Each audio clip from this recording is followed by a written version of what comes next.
23장 1절에서 7절 마지막 12절까지 내용 제목은 예수님 고난과 대속 예언입니다. 예수님의 고난과 대속 예언. 이사야는 예수님 오시기 전 700년 전 선지자입니다. 700년 전 선지자 이사야를 통해서 예수님이 이 땅에 오셔서 어떠한 고난을 당하실 것인가를 자세히 기록했습니다.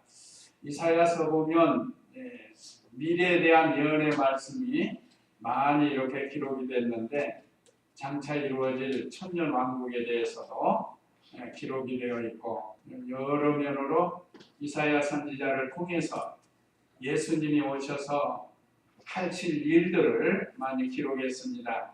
오늘은 특별히 예수님께서 고난당하시고 우리의 죄를 대속하실 것을 예언하신 말씀입니다. 그래서 오늘 오후 예배 말씀 요약 참조하시면 첫째, 사람들이 예수님 멸시할 것 예언 1절로 3절. 둘째, 우리 죄와 고난을 감당하신 예언 4절로 6절. 셋째, 예수님이 잠잠하실 것을 예언함 7절로 9절.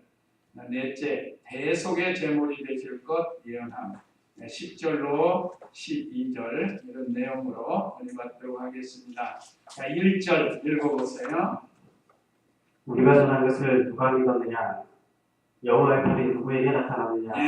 예수님의 복음을 배척한다고 말했습니다. 자, 우리의 전한 것을 누가 믿었느냐? 예수님이 오셔서 복음을 전하는 건데 그 시대 사람들이 믿지 않았다는 겁니다. 어느 시대나 예수님의 복음을 듣고 믿는 사람보다 믿지 않는 사람이 더 많아요. 어느 시대는. 근데 예수님 당시도 예수님이 하나님 아들로 메시아 그리스도로 오셨는데 그 시대 사람들이 복음을 전했는데도 종교 지도자, 제사장, 장로, 서기관들, 유대인들이 예수님의 복음을 믿지 않았다는 겁니다. 또 하나님의 종들을 보내가지고 선지자들을 보냈죠. 족장들을 보내고 선지자 보내고 하나님이 이렇게 귀한 종들을 보내가지고 장차 그리스도가 오셔서 구원해 주신다 라는 것을 많이 선포했지만 오히려 믿지 않고 배척하는 이런 일들이 일어난다고 예언을 했습니다. 또 여호와의 팔이 누구에게 나타났느냐 했는데 여호와의 팔은 능력의 팔을 가리킵니다. 하나님께서 하나님의 백성들 능력의 팔로 구원하려고 했지만 그들이 받아들이지 않았어요.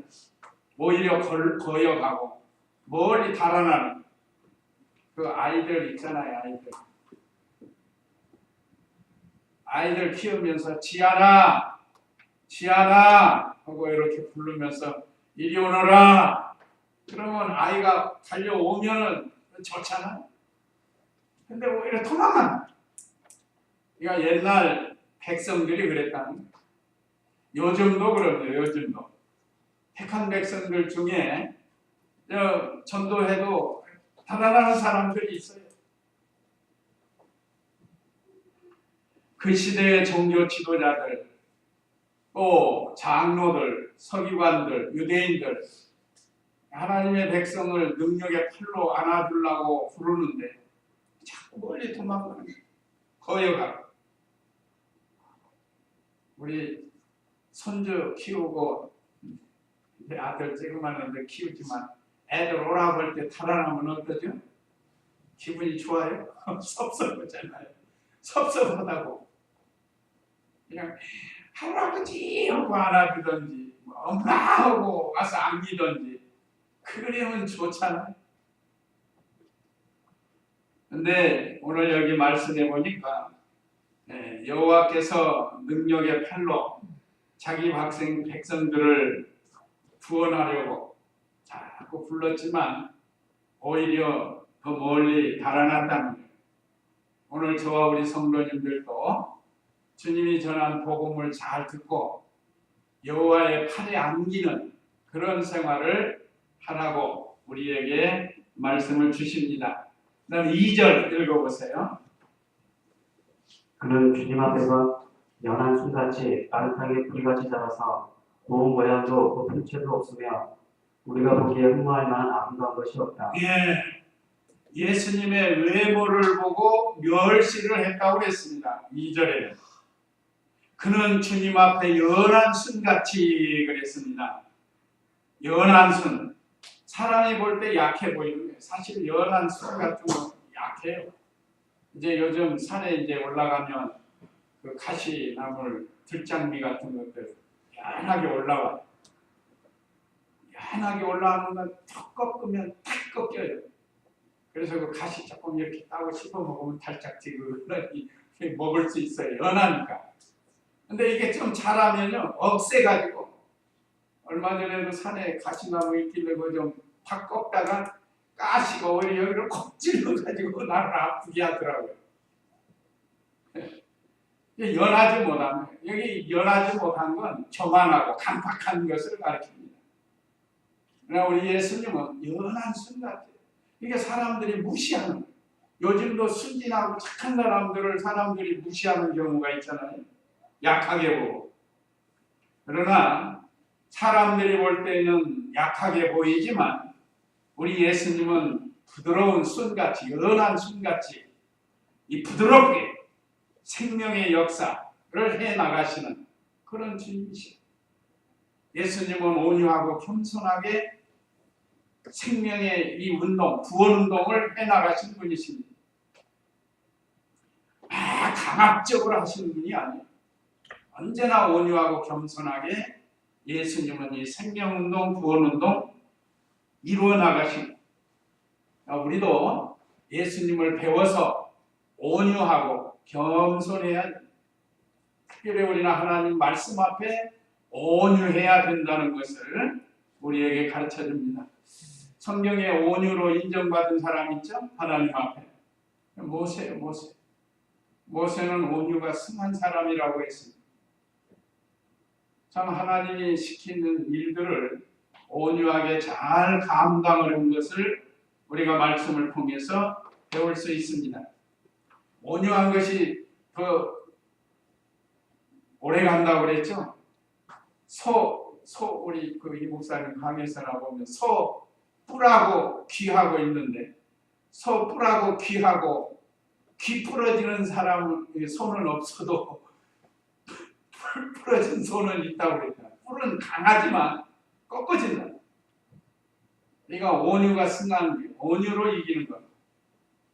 그래서 우리도 하나님 앞에 언제나 온유하고 겸손하고 다른 사람들한테도 막 강압적으로 뭐 하려고 하지 말고 온유하고 겸손한 그런 우리가 돼야 되겠습니다. 또 고운 모양도 없고 여기 마른 땅에 뿌리같이 자라서 고운 모양도 없고, 고운 모양도 없어. 이게 풀뿌리 같은 거 보면 모양이 별로 없어요. 예수님은 보통 사람처럼 순수하고 가시 꾸미려고 하지 아니하시고, 예수님은 요즘 아주 별걸 다 하잖아요. 성형수술 해가지고 몸짱도 만들고 건강을 위해서 적당히 하는 건 괜찮아요. 근데 남에게 막 자랑하려고 막 보이고 하는 거, 어떻게 보실지 모르지만 나이 드신 분들이 막 이거 해가지고 막 텔레비전 나온 거 뭐 조금 안 어울리는 것 같아. 내 눈에는. 제 눈에는 그래요. 그냥 순수하니 이렇게 지내야 돼. 우리 건강 때문에 그렇다고 하면 좀 혹시할 수도 있습니다. 어쨌든 우리 예수님은 고운 모양도 없고 또 풍채도 없으시다고 그랬어요. 풍채. 아주 잘생긴 것도 아니라고 그랬습니다. 그러니까 요즘 보통 사람과 같아요. 보통 사람. 우리 예수님. 그런데 사람들이 멸시를 한다. 또 우리가 보기에 흠모할 만한 아름다운 것이 없다 그랬습니다. 요즘 많은 사람들이 매스컴이 발달이 돼가지고 흠모하는 사람 많아요. 뭐 영화 배우를 흠모하고 아이돌 또 뭐 이런 사람들을 흠모하는 사람들이 있어요. 근데 우리 예수님은 그렇게 탁 튀어나게 외모가 그렇게 두드러지게 잘생긴 분은 아닌 것 같아요. 우리 성도님들처럼 중술수한 이렇게 생긴 거지. 뭐 텔레비전에 나오고는 그런 정도는 아니죠. 그렇다고 예수님이 못생긴 거는 아니에요. 왜 그런가? 가장 아름다웠을 거예요. 예수님. 속사람이 제일 잘 만들어졌습니다. 속사람이 만들어져야 겉사람이 아름다워지는 거 아니겠어요? 속사람이 잘 만들어져야 그래야 그 속에서 향기가 나오는 겁니다. 아무리 아름다워도 속에서 악한 게 나오면 그건 악취가 나는 것과 같습니다. 그래서 우리 예수님은 이와 같이 사람들에게 외모를 보고 멸시를 당할 것을 말씀했습니다. 그 다음에 3절 읽어보세요. 그는 멸시를 당하고 사람들에게 버림받았으며 슬픔을 많이 맛보고 병고를 앓는 사람이다. 마치 사람들이 외면하는 자같이 그가 멸시를 당하였고 우리도 그를 귀하게 여기지 않았다. 성도들도 예수님을 귀히 여기지 않았다. 뭐 여러 가지가 있지만 3절 하반절에 우리도 그를 귀하게 여기지 아니하였다 한 거 보면 성도들도 예수님을 귀한 줄 모르고 지냈다는 뜻입니다. 그는 멸시를 당하고 사람들에게 버림받았으며, 그렇죠. 예수님이 고난당하신 거 보면 멸시천대 받으신 거예요. 참 세세토록 영광과 찬송 받으신 예수님이 우리 때문에 세상에 오셔서 온갖 멸시 천대 다 받으셨습니다. 슬픔을 많이 맛보았다고 그랬어요. 병고를 앓는 사람이라고 했습니다. 예수님은 그 시대 종교 지도자들에게, 제자들에게, 또 고향 사람들에게 버림을 당할 정도로 무시를 당하고 멸시를 당했습니다. 예수님 잡혀갈 때 제자들은 다 도망가고 베드로와 요한이 멀찍이 따라가고 베드로는 나중에 제자가 아닌 것처럼 부인하고 얼마나 예수님이 참 안타까웠겠어요. 그러나 예수님은 다 아시니까 하나님께 위로를 받으면서 다 감당했다고 볼 수 있습니다. 우리도 믿음 지키다가 때로는 버림당하고 멸시당하고 천대를 당한다 할지라도 어떤 고통이 온다 할지라도 우리는 주님을 끝까지 잘 따라가도록 해야 되겠습니다. 자, 그 다음에 두 번째, 우리 죄와 고난을 감당하신 예언 4절로 6절인데요. 4절 읽어보세요. 참으로 그는 우리의 병고를 지고 우리의 슬픔을 당하였으나 우리는 그가 징벌을 받고 하나님께 맞으며 고난을 당한다고 생각하였다. 예, 우리의 질병, 고통, 슬픔을 담당하셨다고 그랬습니다. 4절에 참으로 그는 우리의 병고를 지고, 세상에 얼마나 많은 병들이 있습니까? 우리 예수님이 병고, 질병을 다 감당해 주셨다고 했습니다. 그러니까 다시 말하면 우리가 당할 것 예수님이 대신 당해 주신 거예요. 그래서 우리의 슬픔을 당하였으나 우리가 받을 슬픔을 대신 당하였고 또 우리는 그가 징벌을 받고 하나님께 맞으며 고난을 당한다고 생각하였다. 보통 사람들이 질병이 오면 저 사람 또 무슨 죄 때문에 그런다 이렇게 우리가 보통 생각하는데 예수님께서 그 나면서부터 소경된 자를 통해서 우리에게 가르쳐주죠. 제자들이 그랬죠. 저 사람이 죄를 지어서 소경이 되었습니까? 아니면 그 부모의 죄로 소경이 되었습니까? 그러니까 예수님께서 뭐라고 했죠? 그 사람의 죄도 아니고 그 부모의 죄도 아닌 하나님의 영광을 나타내기 위해서 소경이 되었다라고 말씀하신 겁니다. 이거는 이제 내가 다른 사람을 향해서 이렇게 정죄하는 자리에 들어가지 말라고 가르쳐 준 거고, 그러나 내 자신은 어떤 질병이 올 때, 내가 또 하나님 앞에 뭘 잘못했나 이렇게 돌이켜보는 겁니다. 돌이켜보는 거. 그러면서 회개하는 거. 그러니까 우리는 어떤 환경 속에서도 참 하나님의 뜻을 찾아서 하나님의 뜻을 이루어드리도록 해야 된다는 거예요.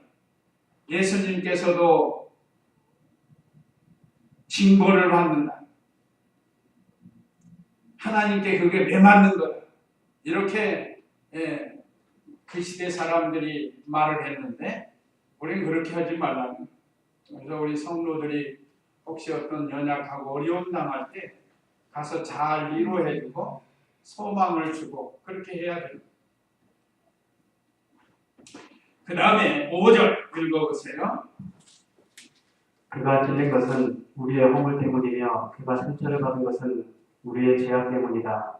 그가 징벌을 받음으로 우리가 평안을 누리고 그가 채찍에 맞음으로 우리가 고침을 받았다. 네, 여러 가지가 나왔는데 한마디로 말하면 우리가 받을 징벌을 대신 담당하신 것을 예언한 겁니다. 아까 4절에서는 우리가 받을 질병, 고통, 슬픔을 대신 담당하신 것처럼 이번에는 이 우리가 받을 징벌을 대신 받으셨다는 거예요. 그가 찔린 것은 우리가 알다시피 예수님 머리 가시관 찔렸죠. 옆구리에 창으로 찔렸죠. 양손과 발에 대못으로 찔렸죠. 우리가 지난주에 배운 이 다윗도 시편 22장 16절에서 예수님이 손과 발에 찔림을 당할 것을 예언했죠. 우리가 이것은 이사야를 통해서 예수님이 오셔서 우리가 받아야 할 머리, 옆구리, 손, 발 우리가 당해야 할 죄예요. 머리로 짓는 죄, 옆구리는 좀 미안하면 가슴이라고는 할 수 없지만 또 손과 발로 지은 죄 예수님이 대신 다 담당을 해주셨다는 거예요. 사실 예수님은 죄가 없으십니다. 또 그가 상했다는 건 아까 머리에서부터 발까지 온 몸이 성한 곳이 없이 이렇게 상하셨다는 거예요. 또 그가 징계를 당했다고 했는데 우리가 받을 벌을 대신 받으셨다는 뜻이에요. 사람들도 죄를 지으면 대통령이고 뭐 감옥에 가잖아요. 죄를 지으면 가는 거예요. 벌을 받는 거예요. 우리가 참 하나님 앞에 혹시라도 알게 모르게 지은 죄가 있는가 우리는 회개하면서 나가야 되는 겁니다. 또 채찍질을 당했다고 했는데 여기 역시 우리가 맞을 매를 예수님이 대신 맞음으로 우리가 고침을 받았습니다. 그래서 이 평화를 누리고 고침을 받게 되었습니다. 예수님 안에 들어와서 참된 영적 평안을 누리고 있어요. 우리가 감사한 일입니다. 평화의 반대는 뭐죠? 전쟁, 싸움. 가정에서 싸우고 또 직장에서 싸우고 또 동네에서 싸우고 나라끼리 싸우고 얼마나 그 불행한 거예요. 그러니까 평화. 먼저 우리의 심령의 평화를 누리고 그 다음에 가정이 평화롭고 교회가 평화롭고 나라가 평화하고 교단이 평화하고 교단 얘기가 나왔는데 이번에 그 조현호 씨가 고소했던 13명 그리고 우리 교단의 유명한 목사님들이 다 훌륭한 목사님들입니다. 13명을 청광교회 침입해서 예배 방해했다고 고소했는데 그게 무죄로 판결이 나버렸어요. 이번에 무죄 판결 났습니다. 참 감사한 일이죠. 교단이 요란스러워지지 않았어요. 교단이. 그 한두 사람 잘못으로 인해서 교단이 어려워졌는데 예, 왔더라고요. 메시지가. 예, 쭉 읽어봤더니 이쪽이 잘못이 없다고 판결이 내려가지고 보내더라고요. 어쨌든 평화스러워야 되는 거예요. 가정이 평안하고 교회가 평안하고 그래야 행복한 가정이 됩니다. 이걸 위해서 우리 예수님이 고난을 당하신 우리의 허물과 죄를 사함받고 평화를 누리게 했습니다. 한번 에베소 2장 1절, 5절, 9절만 에베소서 1장 2장 1절 읽어보세요. 하나님께서 허물과 죄로 죽었던 너희를 살리셨다. 예. 그 다음에 5절. 허물로 죽은 우리를 그리스도와 함께 살리셨고 너희가 이같이 은혜로 구원을 받았다. 예. 하나님께서 허물과 죄로 죽었던 너희를 살리셨다.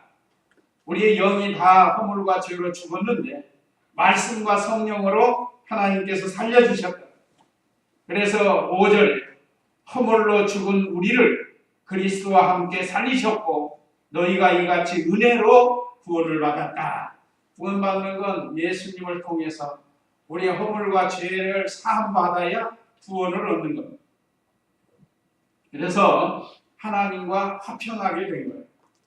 그래서 우리가 어디 가든지 평화로운 그런 성도가 되어야 되겠어요. 먼저 언제나 내 심령의 평화를 누리고 가정이 평화롭고 교회가 평안하고 교단이 평안하고 그 다음에 나라가 평안하도록 이렇게 해야 되겠습니다. 그 다음에 6절 읽어보세요. 우리는 모두 양같이 방황하여 각기 제 길로 갔으나 여호와께서는 우리 모두의 죄를 그에게 넘겨주셨다. 예, 우리의 모든 죄악을 담당하게 하셨다고 그랬습니다. 6절에 우리는 모두 양같이 방황하여 각기 제 길로 갔으나 여호와께서는 우리의 모두의 죄를 그에게 넘겨 씌웠다. 참 우리가 얼마나 어리석고 연약한지. 양이 연구해 보는 분들 말 들어보니까 3m를 못 본대요. 3m 이상. 그냥 볼 수 있는 게 3m래요. 그리고 조금만 해찰하고 가면 다른 데 보고 가면 엉뚱한 데로 가는 거예요. 그래서 구렁텅이에 빠지고 또 가시덤불에 빠지고 그래서 그 목자들이 양치는 목자들이 지팡이 구부러진 거 있죠.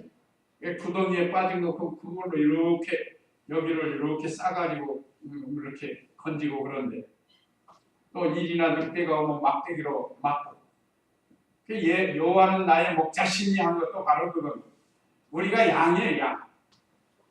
예수님은 우리를 구원하기 위해서 어린 양같이 오셨고 우리는 구원받았지만 어린 양같아 갈 바를 알지 못하고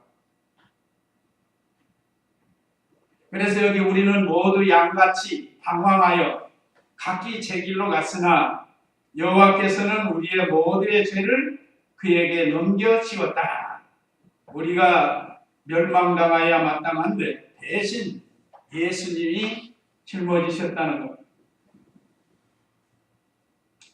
참 미련한 양 같은 어리석은 양 같은 그래서 그릇된 길 잘못된 길로 가기 잘하는 그런 우리들인데 예수님이 대신 죄를 담당해 주셨습니다.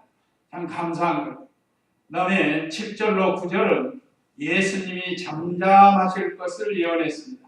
7절 읽어보세요. 그는 제사를 드리고 괴롭힘을 당하여도 그 입을 열지 않았으며 도수장으로 끌려가는 어린 양 같고 털까는 사람 앞에 양같이 잠잠하여 그 입을 열지 아니하였다. 짓밟히고 괴롭히고 끌려가도 잠잠하신 예수님. 예수님은 능력이 없어서 그런 것도 아니에요. 예수님이 무슨 언변이 없어서도 아닙니다. 예수님은 말도 잘하시고 얼마나 말씀 잘하셔요.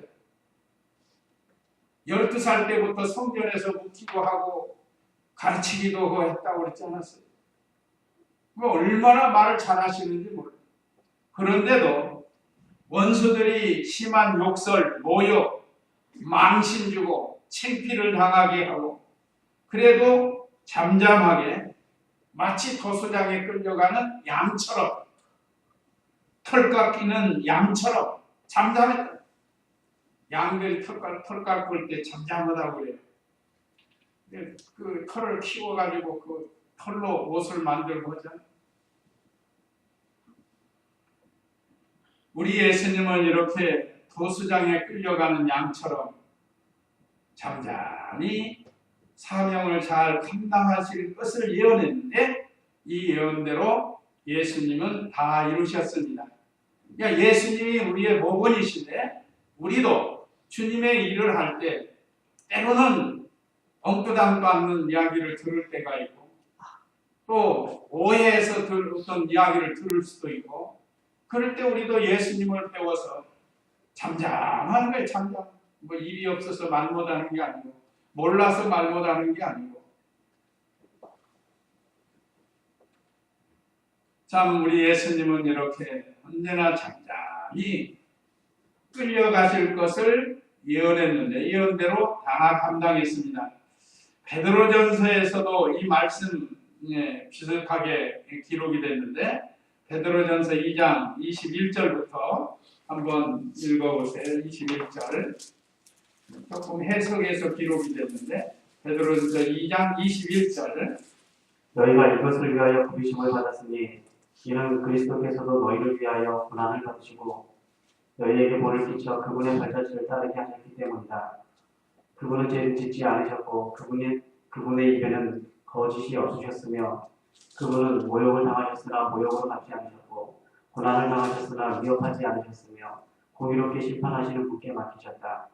그분이 나무에 달려 자기 몸으로 우리의 죄를 친히 짊어지셨으니 이는 우리가 죄에 대하여 죽고 의에 대하여 살게 하시려는 것이다. 그분이 채찍에 맞아 상하심으로 너희가 나음을 얻었다.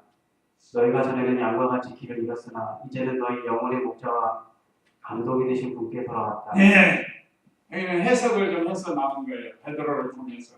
베드로가 누구죠? 예수님을 3년 동안 따라다닌 수제자예요. 그 예수님을 너무 잘 안다. 그래서 구약 성경에 이렇게 예언된 예수님은 바로 이런 분이시다라고 이 베드로전서 2장 21절에서 기록했습니다.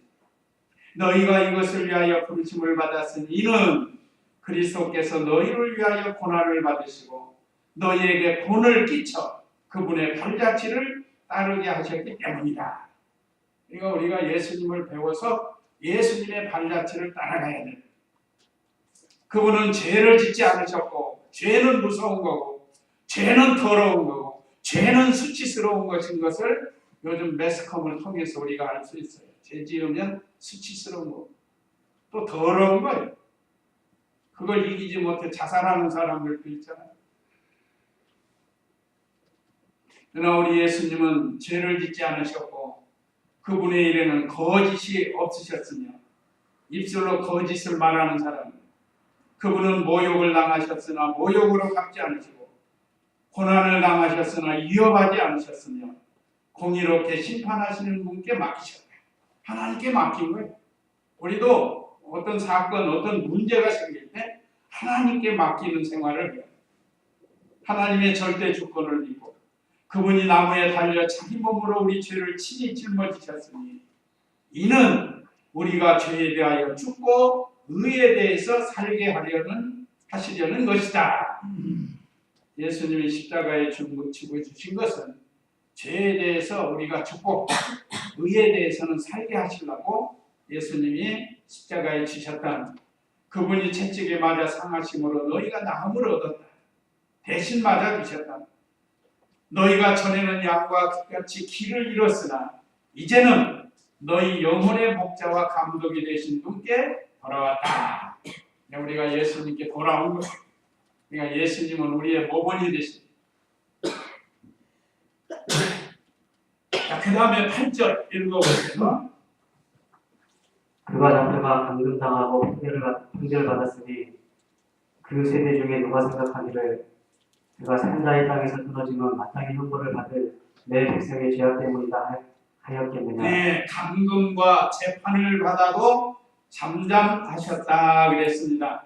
그가 잡혀가 감금당하고 재판받았으니 이거 이사야 700년 전에 예언된 건데 예수님이 붙잡혀서 몇 번 신문 받으셨죠? 재판 받으셨죠? 6번 받으신 거예요. 6번. 빌라도에게 2번 받고 안디바에게 받고 안디바 장인에게 받고 헤롯에게 받고 이 예수님이 이렇게 6번이나 이 신문을 받으셨습니다. 그 세대 중에 누가 생각하기를 그가 산자의 땅에서 끊어지면 마땅히 형벌받을 내 백성의 죄악 때문이다. 이게 한마디로 말하면 예수님이 이렇게 한 것은 우리의 죄악 때문에 당하셨다는 거예요. 묵묵히 다 감당하신 주님이십니다. 택한 백성들의 죄를 짊어지시고 온갖 고난과 모욕, 곤욕을 다 당해 누가 안 알아줘도 묵묵히 감당했어요. 그러니까 우리가 주님의 일을 하고 어디 직장에서 일할 때 누가 꼭 안 알아줘도 내게 맡겨준 일을 묵묵히 감당하게 하면 돼요. 그 다음에 9절 읽어보세요. 그는 폭력을 행한 적이 없으며 그 입에 거짓이 없었으나 그의 무덤은 악인들과 함께 있었고 그의 묘실이 부자들과 함께 있었다. 예, 그는 폭력을 행한 적이 없으며 그렇죠? 예수님 일대기 보면 폭력을 행한 적이 없으세요. 한 번 예수님이 진노해가지고 성전에서 성전세 받고 짐승 바꾸는 거 상을 엎어버리고 그랬죠? 돈 받고 가는 사람들. 왜 그런가? 종교 지도자들이 다 심의가 그 이면을 보신 거예요. 그래서 이때는 심판주로 심판하신 거예요. 하나님의 심판주로서 심판하신 모습을 보여준 거고 그렇지 않고는 예수님께서 폭력을 행한 적이 없어요. 그 입에 거짓이 없었으나 그의 무덤은 악인들과 함께 있었고 그의 묘실이 부자들과 함께 있었다. 죄가 없으신 예수님을 악인과 같이 취급해서 십자가에서 죽으시는 것을 가르칩니다. 그 시대의 최고 형벌이 십자가 죽음이에요. 예수님은 죄가 없는데 악인과 같이 십자가의 죽임을 당하셨다는 거예요. 예수님은 죽으시면서까지도 이렇게 자신을 낮추셨습니다. 그러나 하나님께서 알아주시고 높여주십니다. 그리고 여기 그의 묘실이 부자들과 함께 있었다는 것은 마태복음 27장 57절 거기 한번 보세요. 거기는 부자 아리마대 요셉이 그 무덤에 장사를 지냈습니다. 마태복음 27장 57절 그럴 때가 되자 요셉이라고 하는 아리마대 사람 부자 한 사람이 왔는데 그 역시 예수님의 제자였다. 예, 58절도 읽어보세요. 이 사람이 빌라도에게 가서 예수님의 시신을 요청하자 빌라도가 내주라고 명령하였다. 요셉이 그 시신을 가져다가 고운 상대로 싸고 바위를 뚫어서 만든 자신의 새 무덤에 입히고 무덤 어귀에 큰 돌을 굴려놓고 갔다. 예, 이거 보세요. 700년 전 이사야를 통해서 부자들의 묘실에 들어갔다 했는데 실제로 그 시대의 부자인 아리마대 요셉이 예수님의 시체를 가져다가 자기가 죽으면 묻으려고 한 새 무덤에다가 예수님을 묻고 거기다가 돌문으로 막아놓은 거예요. 이게 참 하나님께서 말씀하신 건 다 이루어지고 있다는 것을 우리에게 가르쳐주고 있습니다. 그 다음에 네 번째는 대속의 제물이 되실 것을 예언했습니다. 10절로 12절인데 10절 읽어보세요. 여호와께서 그가 상처 입는 것을 기뻐하시고 고난을 당하게 하셨으니 그의 영혼을 속건제로 드릴 때에 그가 자손을 볼 것이며 그 날들이 길 것이고 또 그 손으로 여호와의 깊은 뜻을 이룰 것이다. 예, 첫째는 육체와 영혼까지 속건제물로 드렸다고 했습니다. 여호와께서 그가 상처 입은 것을 기뻐하시고 고난을 당하게 하셨으니 그의 영혼을 속건제로 드릴 때에 그가 자손을 볼 것이며 그의 날들이 길 것이고 또 그 손으로 여호와의 기쁜 뜻을 이룰 것이다. 그가 자손을 볼 것이 없는 예수님 믿는 자, 성도들을 가르칩니다. 그의 날들이 길 것이요 영적 후손들이 계속해서 끊어지지 않을 것을 말씀했습니다. 하나님이 아들을 내어줄 때 기쁨으로 우리를 내어주신 거예요. 우리를 구원하시려고. 마지못해서 억지로 독생자 보내주신 게 아니고 기쁨으로 내어주셨다. 그래서 예수님은 친히 속건 제물이 되어가지고 만대 만민의 택한 백성들이 구원을 얻도록 그 후손이 끊어지지 않도록 지금도 역사하십니다. 그래서 그의 손으로 여호와의 기쁜 뜻을 이룰 것이다. 예수님이 오셔서 다 이루신 거 지금도 이루어가고 계신 것. 그 다음에 11절 읽어보세요. 그가 자기 영혼에 수고한 것을 보고 만족할 것이니 내 의로운 종이 그의 지식으로 많은 사람을 의롭게 하며 또 그들의 죄를 친히 짊어질 것이다. 모든 택한 백성을 의롭게 하신다고 했습니다. 그가 자기 영혼에 수고한 것을 보고 만족할 것이니 내 의로운 종이 그의 지식으로 많은 사람을 의롭게 하며 또 그들의 죄를 친히 짊어질 것이다. 예수님께서는 육체뿐만 아니라 영혼까지도 수고하셨다고 그랬습니다. 예수님 믿어 구원받을 모든 택한 백성을 의롭게 하시는 예수님의 수고입니다. 우리의 모든 죄를 다 짊어지시고 가시는 그 주님이세요. 그리고 그 영혼까지도 수고를 하신 거예요. 육체도 말할 것 없이 수고하셨죠. 자, 그 다음에 12절 읽어보세요. 그러므로 나는 많은 사람과 함께 한 깃을 그에게 나눠주고 그는 강한 자와 함께 탈취한 것을 나눌 것이다. 그가 자기 영혼을 버려 사망에 이르게 하며 범죄자들로 취급되었으나 실상은 그가 많은 자들의 죄를 지고 범죄자를 위해 중보하였다. 모든 택한 백성의 죄를 짊어지셨다고 했습니다. 그러므로 나는 많은 사람, 이 많은 사람은 택한 백성들이 창세전에 그리스도 안에서 택한 백성들 분깃을 그에게 나눠주고 그는 강한 자와 함께 탈취할 것을 나눌 것이다. 그가 자기 영혼을 버려 사망에 이르게 하며 범죄자들로 취급되었으나 실상은 그가 많은 자들의 죄를 지고 범죄자를 위해 중보하였다. 범죄자를 위해서 예수님이 중보자가 됐다고 했습니다. 그러니까 예수님이 우리의 화목제물이 되어주신 거예요. 하나님과 원수되었던 우리를 예수님을 통해서 화목하게 만들어 주신 겁니다. 참 감사한 일이에요. 이 일을 하실 분은 오직 예수님밖에 없습니다. 세상에 그 어떤 사람도 이 일을 감당할 수가 없는데 오직 예수님이 하나님이 사람으로 오셔서 이 일을 감당해 주셨습니다. 그래서 금번 고난 주간에 우리가 이 말씀들을 좀 더 깊이 깨닫고 좀 묵상하고 주님의 고난에 감사하면서 주님의 고난에 동참하는 그런 고난 주간이 되어야 되겠습니다. 이제 이 말씀 기억하시고 우리 다 같이 잠시 기도하시겠습니다.